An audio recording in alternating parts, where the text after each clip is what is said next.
दोस्तों, corona virus ने एक ही झटके में पूरी दुनिया को सकते में ला दिया है। बात बात पर एटम बम की धमकी देने वाले देश, अत्याधुनिक हथियारों के दम पर दुनिया जीतने का दावा करने वाले तानाशाह एक कोरोना के सामने बेबस नजर आ रहे हैं। मंगल को मापने वाले वैज्ञानिक कोरोना वायरस पर दिन रात मंथन कर रहे हैं। WHO को समझ नहीं आ रहा आखिर ये बला क्या है। इस वायरस से हर रोज बद से बदतर हालात होते जा रहे हैं। शरीर को मजबूत करने के लिए मांस खाने की सलाह देने वाले खुद आइसोलेट में कैद हैं। भगवान ने इंसान को पृथ्वी पर सबसे समझदार और ताकतवर बनाया ताकि हम एक बेहतर तरीके से पृथ्वी के साथ तालमेल बनाए हुए इस पर रहने वाले सब जीव जंतुओं की रक्षा कर सकें और अपने जीवन के सबसे अहम कार्य को पूरा कर सकें। लेकिन इंसान के अंदर बढ़ रही राक्षसी प्रवृत्ति ने उसे हैवान बना दिया है। खासकर चाइना जैसे देश में जिसमें कोरोना ने सबसे पहले दस्तक दी, उसी चाइना में लोगों ने ऐसे जीव जंतुओं को खाया जिसको बचाना मुश्किल हो रहा है। पूरा का पूरा शहर लॉकडाउन है।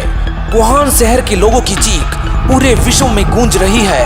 धीरे धीरे कोरोना की काली परछाई पूरे विश्व पर छा चुकी है।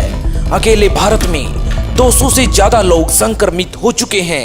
में नींद नहीं आती थी, कभी जो है रात में सोते थे तो बच्ची को केयर करते कि इसको कभी प्रॉब्लम तो नहीं है, कुछ सही तो है। ईरान जैसे देश ने तो केवल नौजवानों को बचाने का आह्वान करते हुए बुजुर्ग नागरिकों को उनके हालात पर छोड़ दिया है। दुनिया के सबसे शक्तिशाली और सुरक्षित देश के राष्ट्रपति डोनाल्ड ट्रंप ने आधी रात को आपातकाल की घोषणा कर दी। Hospital in this country to activate its emergency preparedness plan. WHO परेशान है कि कैसे इस बीमारी पर काबू पाया जाए, लेकिन बीमारी को दावत देने का काम भी तो इसी इंसानी प्रजाति ने किया है जिसने प्रकृति और भगवान के नियमों को चुनौती दी, जिसका खामियाजा पूरी मनुष्य जाति भुगत रही है। हिंदुस्तान में बढ़ते कोरोना के केसेज ज्यादातर उन लोगों के संपर्क में आने से हुए जो मांस खाते हैं। प्रकृति और भगवान के नियमों के खिलाफ जाने की सजा आज पूरी मनुष्य जाति को भुगतनी पड़ रही है। मुसलमान मांस खाने के लिए कुरान का हवाला देते हैं तो क्रिश्चियन बाइबल का। अब तो हिंदुत्व का झंडा थामे लोग भी इस खान पान के आदी हो गए। कुछ चंद लोगों के स्वाद के चक्कर में पूरी दुनिया पर खतरा मंडरा रहा है। शास्त्रों में साफ मना है कि मांस नहीं खाना चाहिए, तो फिर क्यों अपने स्वाद के लिए जानवर खा रहे हैं आप लोग? क्यों इस दुनिया के लिए खतरा बन रहे हैं आप लोग? इसलिए आज ही मांस खाना छोड़िए।